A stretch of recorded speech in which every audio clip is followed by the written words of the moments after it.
η οποία θα έχει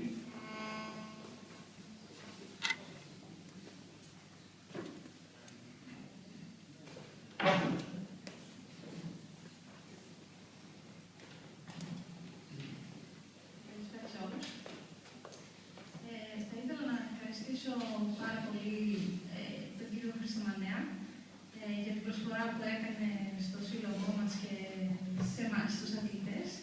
Είμαστε η Αθλητική Ένωση Τυφλών Χρυσός, μία από τις δύο ομάδες που υπάρχουν στη Θεσσαλονίκη. Δεν μπορούσα ποτέ να φανταστώ ότι μια τυχαία συνάντηση σε ένα αεροδρόμιο με κάποιον συνεπιβάτη θα μπορούσε να φέρει ένα τόσο ωραίο αποτέλεσμα για μας και να βοηθήσει τόσο πολύ τους συναθλητές μου και εμένα. Ευχαριστούμε πάρα πολύ για την προσφορά που μας κάνατε. Είμαστε ευγνώμονες και όλους τους υπόλοιπους που συμμετείχαν σε αυτή την προσφορά.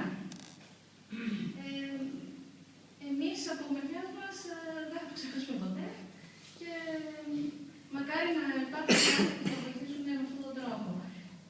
Αυτό που είπατε ότι δίνουμε δύναμη και παίρνετε παράδειγμα από εμάς, πιστεύω ότι όλοι οι άνθρωποι έχουν δύναμη μέσα τους, αρκεί να ξέρουν να την αξιοποιήσουν. Είτε έχουν κάποια αναπηρία, είτε όχι. Ευχαριστώ πολύ, Μαρίνα. Ευχαριστώ πάρα πολύ.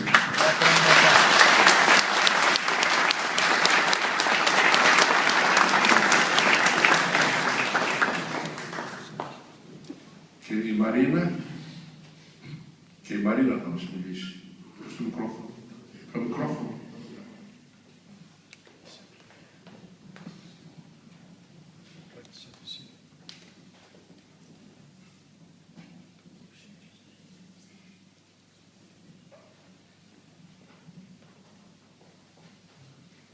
Γεια σας.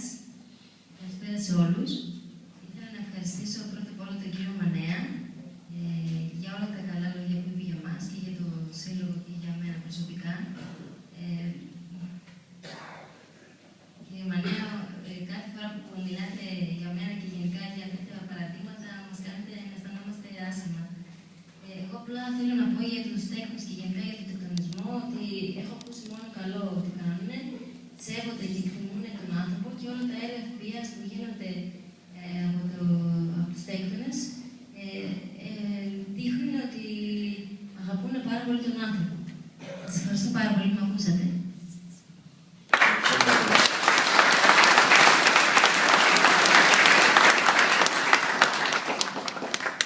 Ευχαριστώ, Μαρίνα μου. Εσύ και οι κοπέλες δίνετε ένα μήνυμα αισιοδοξίας και μάθημα ταυτοχρόνως σε όλους και ιδίως στις γονείς για να λένε στα παιδιά τους δεν έχετε κανένα λόγο να έχετε άγχος που λένε, δεν έχετε κανένα λόγο να ανησυχείτε για το μέλλον σας.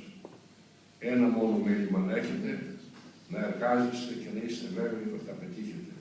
Και όπως είπα κάποτε, οι νέοι πρέπει να εργάζονται και να μην κυνηγούν το χρήμα. Το χρήμα θα τους κυνηγήσει κάποια φορά. Κανείς που εργάστηκε στη ζωή του δεν απέτυχε.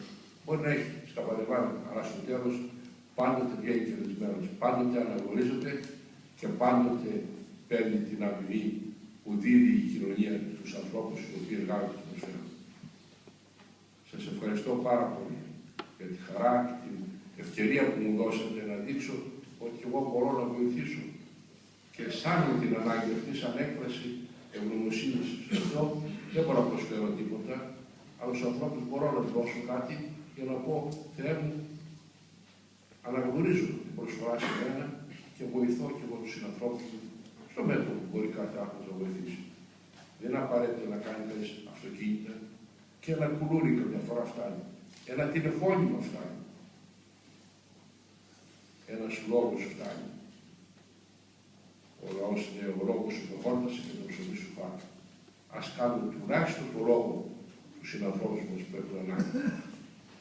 Να τους θυμίσουμε ότι για μας υπάρχουν και ενδιαφερόμαστε για αυτούς. Είναι ένα μήνυμα αισιοδοξίας, μια ένεσης δυνάμεως αγάπης. Κράτησε πολύ η ομιλία μου, παρασύρθηκα και με συγχωρείτε.